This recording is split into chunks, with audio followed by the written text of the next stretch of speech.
હરિગુરુ સંત સંગત હૃદય કમળ હોય વાસ, કામ ક્રોધ દુઃખ દુસર સદ તટક્ષણ હોય નાશ. આજે મંડપનું નામ આપવામાં આવ્યું છે ને તે ભાવ દર્શનથી આપવામાં આવ્યું છે. આપણા જે મંડપોના મેં નામ આપ્યા છે ને બધાના ભાવ દર્શન કરાવવા માટે આપેલા છે. કૃપાનાથ દર્શન પ્રદર્શન કેમ નામ ના આપ્યું? અરે ભાઈ, આ તો દેખાડવાની વસ્તુ નથી. આ કઈ વિશ્વ સુંદરનો કઈ શોખ છે નથી. અહીંયા આગળ અહીંયા તો વિશ્વ સુંદરીઓને આવી ઊભી કરીને તમે દેખાડવાનું પ્રદર્શન નથી. આ તો કૃપાનાથના દર્શન છે. આજે આજે આ જે ધામની અંદર આ ભક્તિ સંમેલન થઈ રહ્યું છે એ આપણું એક જીવનનું ધન્ય ઘડી છે. આજે આજે સંત ચરણ રજ જે છે ને એક મહામૂલી રજ છે. અહીં આગળ સદગુરુની વાણીના ગ્રંથોનું પ્રકાશન એ નિમિત્ત બનાવવામાં આવ્યું. અને પ્રેમજી મહારાજે જે ખેદ વ્યક્ત કર્યો ને કે તમે જે ડરી રહ્યા છો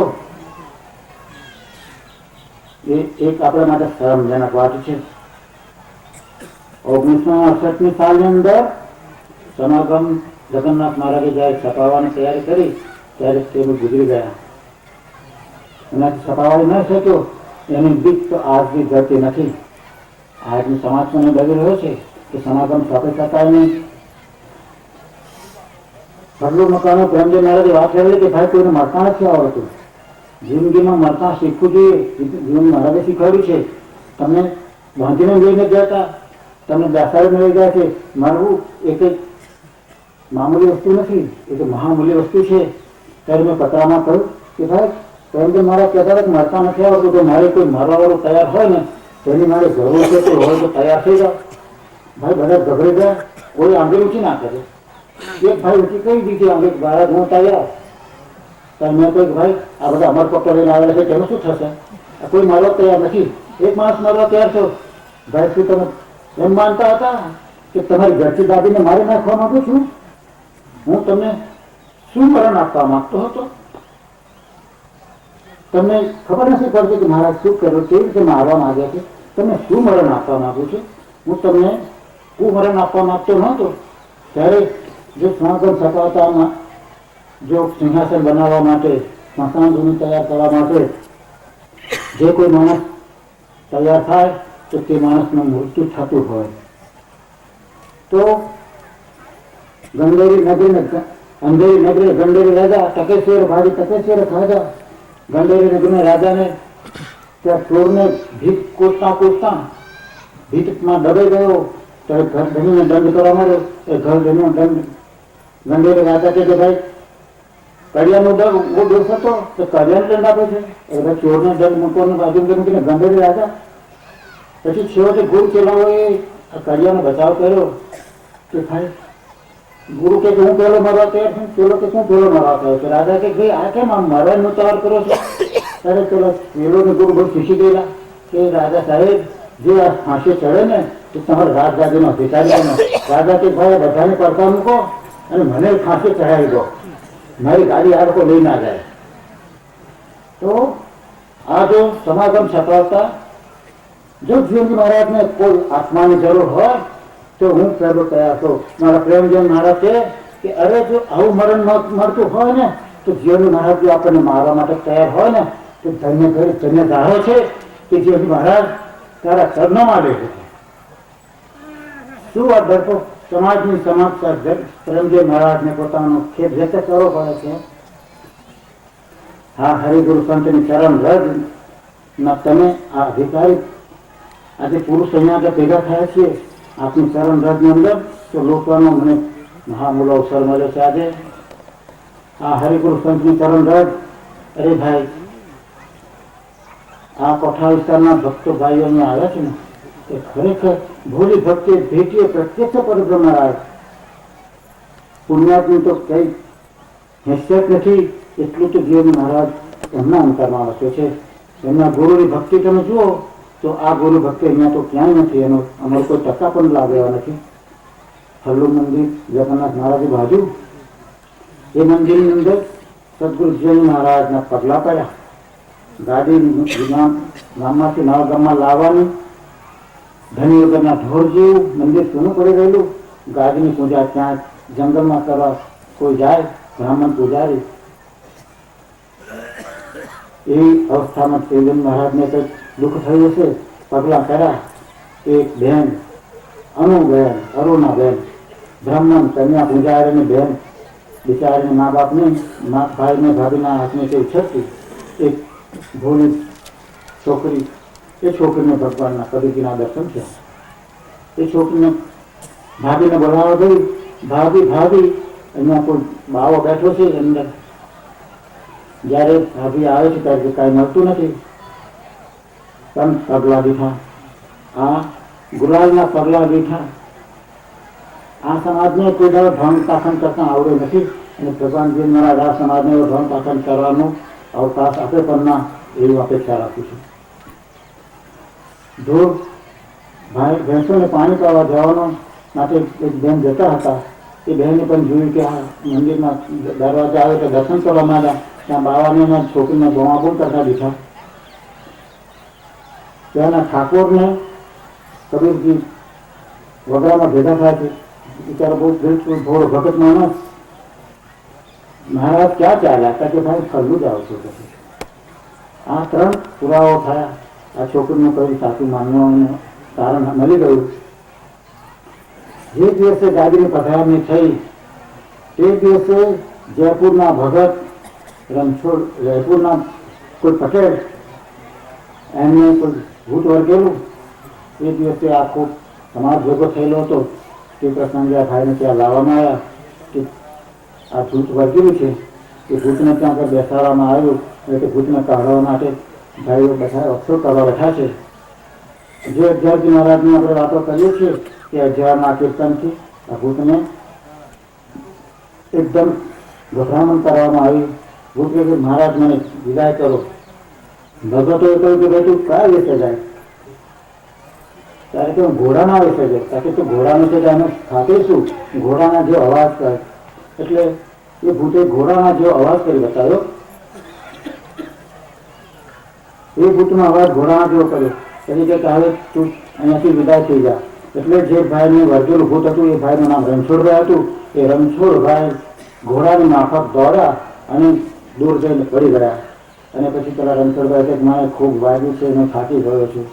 મંદિરમાં લાવવામાં આવ્યા. બિચારા ઢીલાપસ થઈ ગયેલા.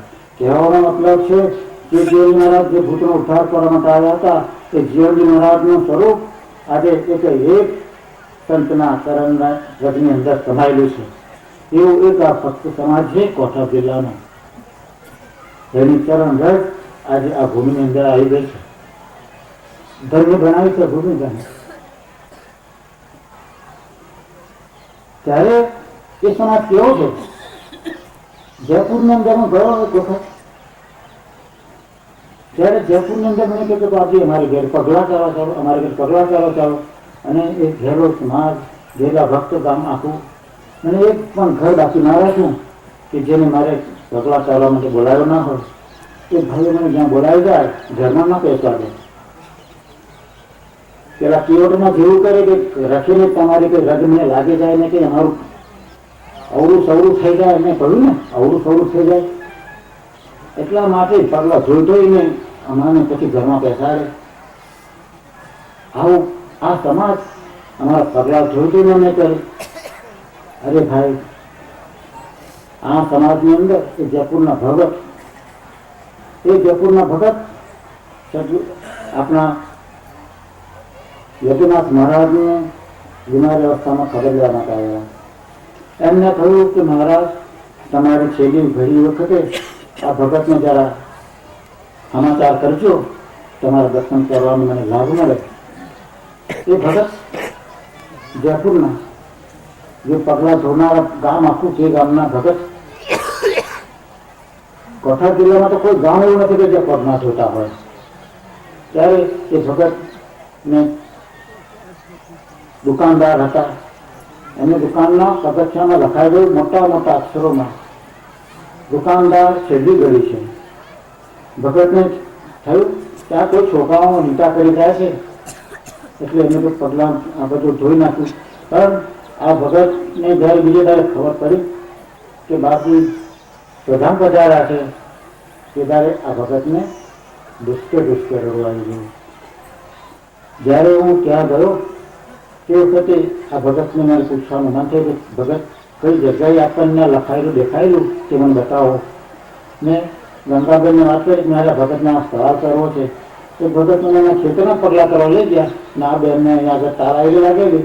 ભગતને પૂછે કે ભગત તમને કઈ જગ્યાએ પગલાં દેખાયેલા, કઈ જગ્યાએ લખેલું દેખાયેલું? આ ભગતને તો કે યાદગીરી કરાવી અને જે પોતાનું સૌભાગ્ય ના પર એને જે અફસોસ થયો એ પોકી રહ્યો અને ગંગાબેનને ભાજી ગયો. એનો દીકરો કહે કેશુભાઈ કે અરે ભાઈ તમે આવા ગાળા કાં થઈ ગયા? ગંગાબેન કે ભાઈ તું એનો અંતરનો જે ઉભરો છે તેને સમજી જાય દે, તું ના સમજે, તું દીકરા આના ભાવને તું શું સમજી શકે? આવું આ જે થોડી ભક્તિનો જે ભક્તિવાળો દેશ છે. એક વખતે હું ત્યાં પારાયણમાં બેઠેલો, ભગત આવે મને કે મહારાજ તમારા પગલાં મને ધોવા દો. અને પછી મેં કહ્યું કે મહેરબાની કરીને મારા પગનું નામ ના લેશો, મહેરબાની કરો આ મારા પગનું નામ ના લેશો.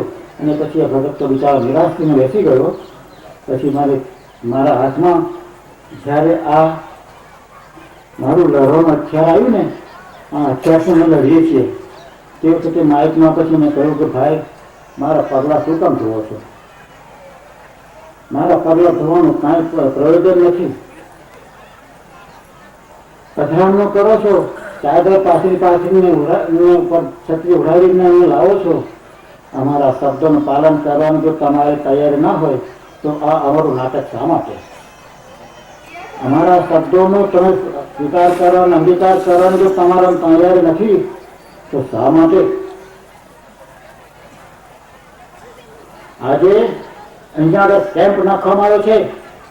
આ ભક્તિ સંમેલન એ એક આ મિલિટરી કેમ્પ છે. આ માય કાંગલાવાળો કેમ્પ નથી. ઉડાજાત જે હનુમાનની છે ને, કે આ ઉડાજાત હનુમાનનો આ કેમ્પ છે. તો આ હનુમાનને અનુલક્ષીને કૃષ્ણદાસ મહારાજના દીકરા શ્યામદાસજીએ જે શબ્દો વાપર્યા છે ને, એ શબ્દો તમને કહી બતાવું. સદગુરુ હું કે, સદગુરુ હું કે મેઘજુ, સદગુરુ હું કે મેઘજુ, જુ રતિ કોયલ મોર. સદગુરુ હું કે મેઘજુ, જુ રતિ કોયલ મોર. खीला वहां के भंकिए हम बोलता के जोर. આ બળ કોનું છે? સદગુરુનું છે. સદગુરુ કહેવાય છે મેઘ ગર્જના કરે છે. આ જેમ તેમ ગર્જનાથી સદગુરુની ગર્જના મેઘની માફક. સદગુરુ ભૂકે છે. આ વાદળજાત હનુમાનની જે છે એ હનુમાનની જાતના છે. સદગુરુ જીવન મહારાજ તમારે ફૂંકીને અભ્યાસ કરીને તમને કહે છે. જેવી રીતે ઋતુ આવે ને મોરલા બોલે ને કોયલ બોલે છે, એવી રીતે જયારે ઋતુ આવે ત્યારે બોલે છે. માગસર સુદ બીજના દિવસે આ સદગુરુ જીવન મહારાજે પોતાનું કહેવા માટે આવેલાઓને પણ પાછા વિદાય કર્યા કે મારા બાળ ગોપાલને માટે હું તમને વિદાય કરી નાખું છું. જે આટલી બધી શક્તિ ધરાવનાર વ્યક્તિ છે, તમારા માટે જે આટલો મોટો લાભનશીલ માણસ છે, તેને યાદ કરીને આજે આપણે અહીંયા ભેગા થયા છે. આપણે મૃત્યુ માનતા નથી. કાળ અને દેશની આપણે પર થયા છીએ. દેશ અને કાળ આપણે બંધન કરતા નથી. આપણે દેશ અને કાળને આપણા બંધનમાં રાખી શકીએ એવા છીએ. એવા ફૂંકનારા આપણા સદગુરુ જીવનજી મહારાજ છે, તેમને યાદ કરવા માટે આજે આપણે નક્કી કરે છે. બાકી આપણે આજે આ દેશનું આ કાળનું કોઈ મહત્વ આપીને આપણે આજનો દેશ નક્કી નથી કર્યો. મુહૂર્તને અમે માનતા નથી. અને ગમે ત્યારે ગમે તે જગ્યાએ અમે અમારે સ્વતંત્ર છીએ. પરંતુ આજે સદગુરુ જીવન મહારાજ કેમ યાદ કરવા પડે છે કે આ તારા બાળ ગોપાલ જેને તે કહે છે તેનામાં આજે નબળાઈ આવી ગઈ છે. જેનામાં જે આગુ પાછું આવી ગયું છે તે આગુ પાછું ના થાય તેને માટે તમે યાદ કરવા માટે અમે આ તારો દિવસ યાદ કરાવી રહ્યા છે કે આજે તમે પાછા પ્રગટ થઈને આવો, મારા બધામાં ચેતનાઓ તમે પ્રગટાવો. અને સન્મુખભાઈ આગળ આવીને કહેવા મળ્યા કે ભાઈ ગડબડ થઈ ગઈ છે. અરે ભાઈ ગડબડ તો ત્યારે સન્મુખભાઈને મારે આ આસન પર બેસીને કહું ને તો સન્મુખભાઈને ભલે તેમ લાગવું તેમ લાગે, પણ આ બહેન કે બોલો, હું બોલું તેમ બોલો. અને ઓમ બોલ્યા ને ભાઈ બોલે ને કે ગળામાંથી અવાજ ના નીકળે, અમે ઓમને નામને ભેગા કરતા જ નથી. આ સમાજને ઓમ શબ્દ રહી અમારા માટે લાયક નથી. અમે ઓમકારની સૃષ્ટિમાં અમે પ્રવેશ કરનારા માણસો નથી. અમે તમને જે વચન આપવા માંગીએ છીએ ને, આજે પ્રેમજી મહારાજે ગઈકાલે કહ્યું કે માળાનું ભૂત વળગ્યું ને. અરે ભાઈ, જે માળાની વાત કરો છો ને, જે માળા આજે સુરેશભાઈ મહારાજ ને બધા પેઢીને અહીંયા લાવ્યા. કોઠા વિસ્તારના ભગતો પકડીને લાવ્યા. કબીર રોડમાં મારે જવા માટે હું નીકળ્યો અને ખૂબ મોડો નીકળ્યો કે વહેલા જઈને શું કરીશું, ટાઈમસર પહોંચીએ. એટલે અત્યારની વખતે જ લગભગ નીકળ્યો તો આથી થોડું કલાક અડધો કલાક વહેલો હોય. વામનગામ જતા રસ્તામાં ભેગા થઈ ગઈ. એમની મોટર આવે ને મારું ગામ જવું. રસ્તામાંથી પાછા વળ્યા. સુરેશ મહારાજને કહીને આવ્યા. ગામના ભક્તો કહે કે બાપજી, અમને ગુરુ કર્યા નથી, માટે એમને કંઠી દીક્ષા કરો. એમને કંઠી દીક્ષા કરાવવાની માટે મને આગ્રહ કર્યો. મેં એમની કંઠી દીક્ષા મારે હાથે એમને કરાવડાવી. હું કંઠી દીક્ષા કરીને બધાને સાથે કબીર રોડમાં ગયો ને કોઈ રમાવાનો છે તો ગયો પણ પાછો ના આવ્યો. હું તો ત્યાં ગયો પણ પાછો તો આવ્યો નહીં. કેમ કે મને થયું કે આ નદી જે છે ને, આ નદીની અંદર થઈને જ માર્ગે જવું છે. નાવડીમાં બેસીને જવું નથી. એટલે નાવડીમાં તો બેસવું જ નથી. તે નાવડીમાં બેઠા સિવાય અહીં તો નીકળ્યો અને ગજામાંથી માળા હતી તો નીકળી ગઈ. આ માળા ગજામાંથી તણાઈ ગઈ, કારણ કે આ તો તમે તે કાઠની લાકડાની માળા નીકળી ગઈ. ઘેરે આવીને મેં શું કહ્યું કે ભાઈ કોઈને કહ્યું ના કે મારા શું થઈ ગયું, મારી માળા ક્યાંથી તેલ.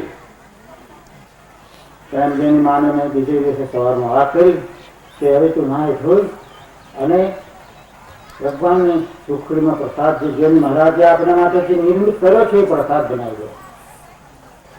એક સુખડીનો પ્રસાદ બનાવડાયો. પછી તે જે જીવનની મહારાજને મારી કટાયેલી તલવાર જેને મેં મૂકી રાખેલી જગન્નાથ મહારાજે, આ ભગવાન આરોગ્ય છે કે કેમ તેની ખાતરી કરવા માટે જીવન મહારાજને ભક્તો પૂછેલું. જીવન મહારાજે બધા ભક્તો થાળ લઈને આવે. એક ભગતની થાળ બાજુમાં મુકાવી અને બીજી માળા ધરાવતા તે બાળા ધરાવતા મણકો ફાટી ગયો અને ભક્તોને ખાતરી કરાવી કે જે ભગવાન આરોગ્ય છે. એ ખાતરી જગન્નાથ મહારાજને થવા લાગી. ભક્ત સમાજની અંદર ગરબડ થવા માંડેલી ને, એ ગરબડ ગોટાળો ના થાય એટલે અજીઠો પ્રસાદ જે આવે, માળાના મણકા ફાટવા મળ્યા. 2 માળા 5 માળાને 500 માળા મણકા ફાટવા મળ્યા. એ માળા ફાટેલા મણકા પણ નાખી દીધા નથી, મણકા મૂકી રાખ્યા છે, સંઘરી રાખ્યા છે. પછી માળાને સદંતર બંધ કરી દઈને નવી માળાને જગન્નાથ મહારાજે પણ કરવા માટે બનાવી. એ માળા ગજવામાંથી નીકળી ગઈ.